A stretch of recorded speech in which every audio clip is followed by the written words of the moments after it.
آج ہم نے اپنی آنکھوں سے یہ مشاہدہ کیا ہے غزہ کی سرزمین پر، فلسطین میں 15 مہینے کے بعد آج صہیونی حکومتیں اور یہودی غاصب حکومتیں صلح کرنے پر اور ایگریمنٹ کرنے پر مجبور ہو گئی. دنیا ان کے منہ پر تھوک رہی ہے. تم 50,000 سے زیادہ لوگوں کو قتل کر کے صرف 200 لوگوں کو چھڑانے کے لیے آج بھی فتح کا جشن منا نہیں پا رہے ہو، بلکہ پھر جھک کر کے ان کے ساتھ معاہدہ ایگریمنٹ کرنے پر مجبور ہو. یہ فتح ان بچوں کی نہیں ہے تو اور کیا ہے، ان مظلوموں کی نہیں ہے تو اور کیا ہے، جن کے پاس کھانے کو روٹی نہیں ہے اور پہننے کو کپڑے تک نہیں رہ گئے، ان کے علاج معالجے کے لیے دوائیاں نہیں رہ گئی، لیکن عزم اور حوصلہ ایسا ہے کہ اللہ ابھی ہمارے ساتھ. اگر اللہ تمہاری مدد کرے تو کوئی دوسرا غالب آ ہی نہیں سکتا. ان ینصرکم اللہ فلا غالب لکم، تم پر کوئی غلبہ حاصل نہیں کر سکتا اگر اللہ تمہاری مدد کرے. وَإِن يَخْذُلْكُمْ فَمَنْ ذَا الَّذِي يَنصُرُكُمْ مِنْ بَعْدِهِ، اور آگے اللہ فرماتا ہے اور اگر اللہ تمہیں چھوڑ دے یا گرا دے تو کون ہے اس کے بعد جو تمہاری مدد کرے؟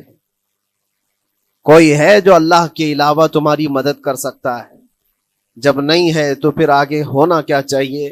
وَعَلَى اللَّهِ فَلْيَتَوَكَّلِ الْمُؤْمِنُونَ، تو مومنوں کو چاہیے کہ وہ صرف اللہ پر بھروسہ کر کے رہیں. فتح، نصرت، مدد، یہ سب جو چیزیں ہیں بہت سارے لوگوں کے ذہن و دماغ میں ایسے ہے کہ فوراً آ جانا چاہیے. کوئی بھی فتح ہو، کوئی بھی مدد ہو، بغیر تمہارے اسٹرگل کیے ہوئے، بغیر مصیبت اٹھائے ہوئے نہیں ملے گی.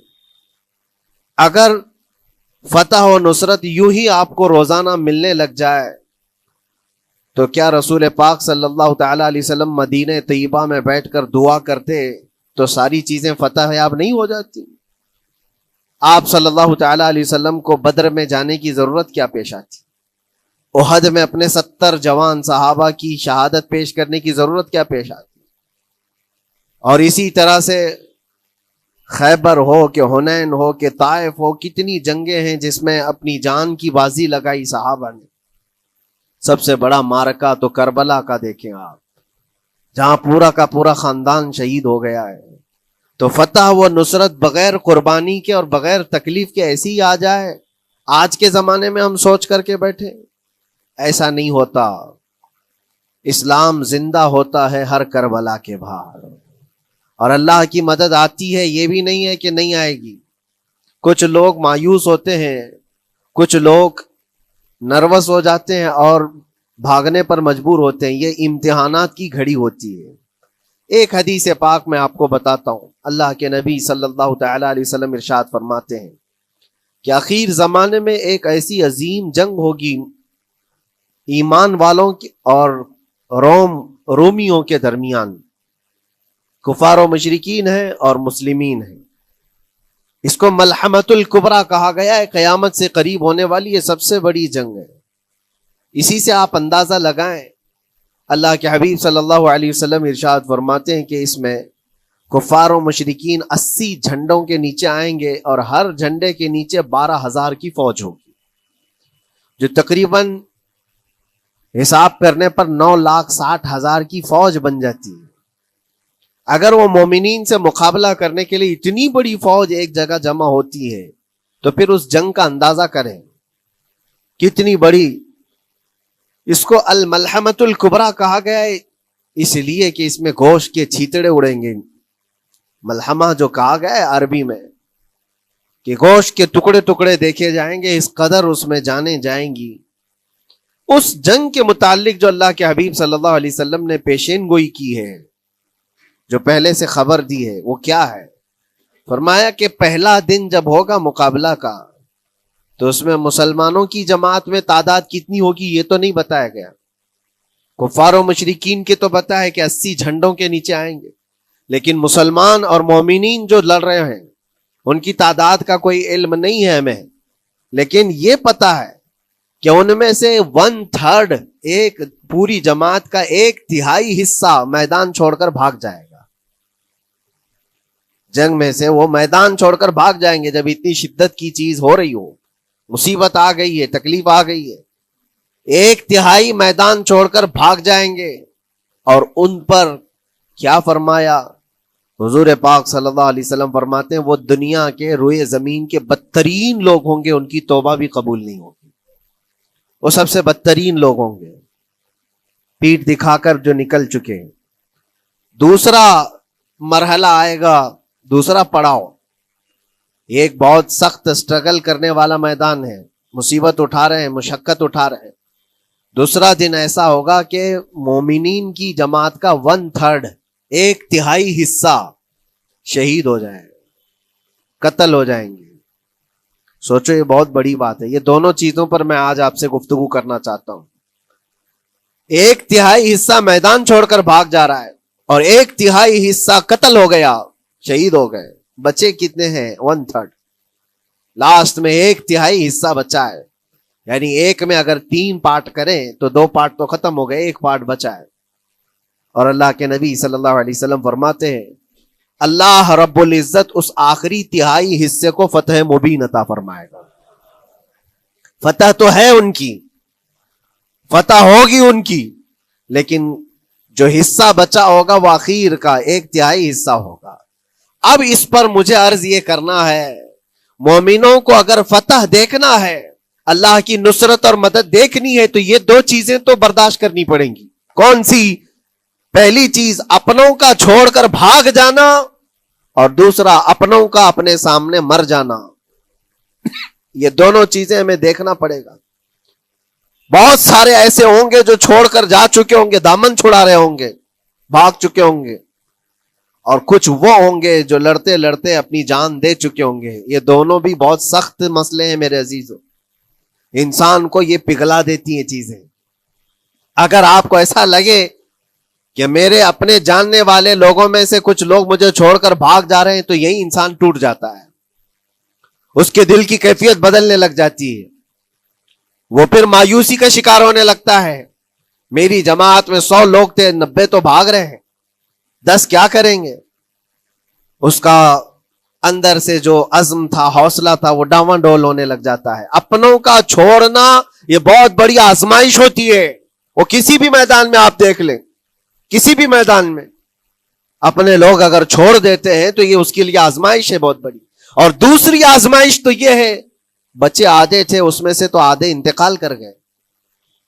کبھی میرا عزیز دوست، کبھی میرا عزیز مشورہ دینے والا مشیر، کبھی بہت زیادہ مجھے سپورٹ کرنے والا، ایسے لوگ جب انتقال کرنے لگ جائیں تب پھر آدمی پھر ٹوٹ جاتا ہے۔ کچھ تو بھاگ گئے اور کچھ تو قتل ہو گئے، میں کیا کروں گا؟ میرے عزیزو، جو اخیر میں بچنے والے لوگ جو ہوتے ہیں نا، وہ معمولی نہیں ہیں، وہ اللہ کی ذات پر سب سے زیادہ توکل کرنے والے لوگ ہیں، ان کو کوئی چیز ہٹا نہیں سکتی۔ اپنوں کی بے وفائی بھی ان کے قدموں میں لرزہ نہیں لاتی، اور اپنوں کا انتقال ہو جانا بھی ان کے حوصلوں کو نہیں توڑتا، تبھی جا کر کے اللہ تعالیٰ انہیں فتح مبین عطا فرماتا ہے۔ اور یہ چیز ملحمت الکبریٰ میں دیکھی جانے والی تھی، دیکھی جانے والی تھی، جو قیامت کے قریب ہونے والی جنگ ہے۔ لیکن میرے عزیزو، آج ہم نے اپنی آنکھوں سے یہ مشاہدہ کیا ہے، غزہ کی سرزمین پر، فلسطین میں 15 مہینے کے بعد آج صہیونی حکومتیں اور یہودی غاصب حکومتیں صلح کرنے پر اور ایگریمنٹ کرنے پر مجبور ہو گئی۔ دنیا ان کے منہ پر تھوک رہی ہے، تم 50,000 سے زیادہ لوگوں کو قتل کر کے صرف 200 لوگوں کو چھڑانے کے لیے آج بھی فتح کا جشن منا نہیں پا رہے ہو، بلکہ پھر جھک کر کے ان کے ساتھ معاہدہ ایگریمنٹ کرنے پر مجبور ہو۔ یہ فتح ان بچوں کی نہیں ہے تو اور کیا ہے، ان مظلوموں کی نہیں ہے تو اور کیا ہے، جن کے پاس کھانے کو روٹی نہیں ہے اور پہننے کو کپڑے تک نہیں رہ گئے، ان کے علاج معالجے کے لیے دوائیاں نہیں رہ گئی، لیکن عزم اور حوصلہ ایسا ہے کہ اللہ ابھی ہمارے ساتھ۔ میرے عزیزو، ان کے توکل اور ان کے عزم کے متعلق یہ صرف اور صرف اخبار کی باتیں نہیں ہیں، سوشل میڈیا کی باتیں نہیں ہیں۔ مخبر صادق رسول کریم صلی اللہ علیہ وسلم نے 1400 سال پہلے ہی بشارت دی تھی۔ اللہ کے نبی صلی اللہ علیہ وسلم فرماتے ہیں کہ دمشق کے ابواب یا پھر بیت المقدس کے آس پاس رہنے والوں میں ایک جماعت ہمیشہ قیامت تک ایسی رہے گی جو حق کے لیے لڑتی رہے گی۔ حضور پاک صلی اللہ علیہ وسلم فرماتے ہیں حق کے لیے وہ لڑتی رہے گی، قیامت تک ایک جماعت ہوگی۔ اور ان کی فضیلت میں میرے آقا فرماتے ہیں کہ ان لا یضرهم خذلان من خذلهم، ان کو دھوکہ دینے والوں کا دھوکہ ان پر کچھ اثر نہیں کرے گا، یا پھر ان کو چھوڑ دینے والے یا ان کی بات نہیں کرنے والے، یہ سب چیزیں ان کو کچھ بھی ضرر نہیں پہنچائیں گی۔ میں اس سے قبل اسی مسجد میں آپ کے پاس اس حدیث کو دہرا چکا ہوں، بیان کر چکا ہوں۔ اللہ کے نبی صلی اللہ علیہ وسلم فرماتے ہیں ان کو کوئی چیز نقصان نہیں پہنچائے گی، دھوکہ دینے والوں کی دھوکہ دڑی ان کا کچھ نقصان نہیں پہنچائے گی۔ آپ ہو سکتا ہے سوال کریں، عمارتیں ٹوٹ کر راکھ میں بدل گئی، ہزاروں بچے قبروں میں سو گئے، کتنی عورتیں بیوہ ہو گئیں، کتنوں کے گھر اجاڑے گئے، کتنوں کے ہاتھ پیر توڑے گئے ہیں، بمباری میں وہاں پر کون صحیح سلامت رہا؟ 2 لاکھ کے قریب لوگ متاثر ہوئے، اور مولانا آپ کہتے ہیں حضور نے فرمایا حدیث میں ان کو کچھ نقصان نہیں ہوگا۔ یہ نقصان نہیں ہے تو اور کیا ہے؟ ہو سکتا ہے آپ کے ذہن میں یہ سوال گردش کر رہا ہو، آپ بار بار یہ سوچ رہے ہوں گے اللہ کے نبی نے فرمایا ان کو کوئی چیز نقصان نہیں دے گی، دھوکہ دینے والوں کی دھوکہ دڑی سے ان کا کچھ بگڑے گا نہیں۔ اتنا تو بگڑ چکا، پورا راکھ میں بدل گئے، علاج کرانے کے لیے دوائی تک نہیں ہے، تو پھر کیا؟ اللہ کے نبی نے کیا فرمایا کہ ان کو نقصان نہیں پہنچے گا، ان کو ضرر نہیں ہوگا۔ پھر یہ ساری تکلیفیں اور یہ ضرر کیا ہے؟ میں بتاتا ہوں میرے عزیزوں، جسم کا نقصان، جان کا نقصان، مال کا نقصان، جائیداد کا نقصان، یہ اللہ کے نبی نے نہیں فرمایا۔ یہ نقصانات مومن کے لیے کوئی معنی نہیں رکھتے، اگر ایمان سلامت ہے تو پوری کائنات سلامت ہے، اور یہ اللہ تبارک و تعالیٰ نے آج تک ان کے ساتھ رکھا ہے، ان کا ایمان محفوظ ہے، ایمان موجود ہے، جس کی وجہ سے یہ سارے نقصانات کچھ معنی نہیں رکھتے۔ اس لیے کہ یہ تکلیفیں، یہ جو ساری مصیبتیں آئی ہیں، اس پر تو اللہ تعالیٰ نے اجر عظیم کا وعدہ فرمایا ہے، اجر عظیم کا وعدہ فرمایا ہے۔ ہاں اگر ایمان ہی چلا جاتا تو پھر کون سی جنت ملتی، کون سی خوشبو جنت پاتے؟ کچھ نہیں ہوتا۔ ایمان سلامت ہے، جس کی وجہ سے انہیں دنیا میں بھی اللہ سرخروئی عطا فرمائے گا۔ ایک بھی جگہ سے کہیں ان نہتے مسلمانوں کو جو غریب مظلوم ہیں اور ٹوٹے پھوٹے ہاتھوں اور ٹکڑے پہنے ہوئے بچے ہیں، ان کو کوئی یہ نہیں کہتا کہ یہ ظالموں کے لوگ ہیں، بلکہ ہر کوئی یہ کہتا ہے ایک ظالم کے خلاف جس کے پاس دنیا کے سارے آئٹم پاور ہیں، لیکن یہ نہتے بچے کھڑے ہیں، دعائیں بھی ان کے ساتھ ہیں اور رحمت الہی بھی ان کے ساتھ ہے۔ سلام ہے ان غزہ کے مظلومین کو، اور وہاں تو بچے، مرد تو مرد، عورتیں، آپ نے سنا ہوگا ان جوان لڑکیوں کا میں نے دیکھا تھا، وہ کہہ رہی تھی کہ ہم رات کو برقع پہن کر کے اور رات کو ہم حجاب پہن کر کے سو جاتی ہیں، اس لیے کہ بمباری میں جب گھر تباہ ہو جاتے ہیں، صبح لوگ لاشیں اٹھانے آتے ہیں تو کہیں ہم بے پردہ لاشوں میں نہ مل جائیں۔ سلام ان بہنوں کو۔ آج وہ عورتیں سبق لیں ان سے جن کو اللہ نے ہر طرح کی نعمتیں دی ہے۔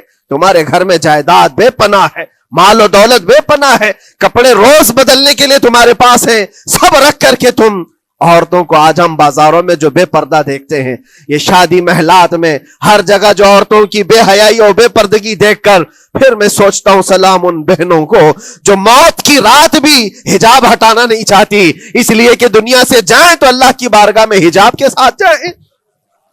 یہ ایمان ہو تو پھر اللہ تبارک و تعالیٰ کی مدد بھی آتی ہے، نصرت الہی آتی ہے۔ مجھے بتاؤ میرے عزیزوں، 50,000 کا خون کر دینے والا وہ ظالم اور غاصب اسرائیل، وہ اپنے 200 قیدیوں کو چھڑا کیوں نہیں سکا؟ وہ حاصل کیوں نہیں کر سکا 200 لوگوں کو؟ بلکہ ان میں سے 5 لوگوں کو کیوں نہیں حاصل کر سکا؟ 50,000 کو قتل کر ڈالا، اور وہ بھی سیویلینز کو، شہریوں کو، جن سے تمہارا مقابلہ ہے، ان کی موت کی تو کوئی خبر ہی نہیں آتی۔ جو تم سے برسر پیکار ہیں، جو لڑ رہے ہیں، ان کے موت کی خبر نہیں آتی۔ بچوں کی موت، عورتوں کی موت، ہاسپٹل میں موت، یہ سارا جو ناچ دیکھا گیا ہے 15 مہینے سے ہم دیکھتے آئے۔ لیکن افسوس اس بات کا ہے میرے عزیزوں، اللہ کا عذاب ان ظالم بادشاہوں پر بھی آئے گا جو ان کی موتوں پر دیکھ کر تماشے کر رہے ہیں۔ وہ اپنی عیاشیوں میں مصروف ہیں، وہ اپنے عیش قدوں میں شراب نوشی اور کباب خوری پر مصروف ہیں، اور ان بچوں کی تڑپتی ہوئی لاشوں پر وہ اپنی کرسیاں سجائے بیٹھے ہیں۔ وہ عرب کے ظالم بادشاہ کہاں ہیں جن کے گھروں میں سونے کے ٹوائلٹ بنائے گئے ہوں، جو سونے کی کرسی پر بیٹھ کر کے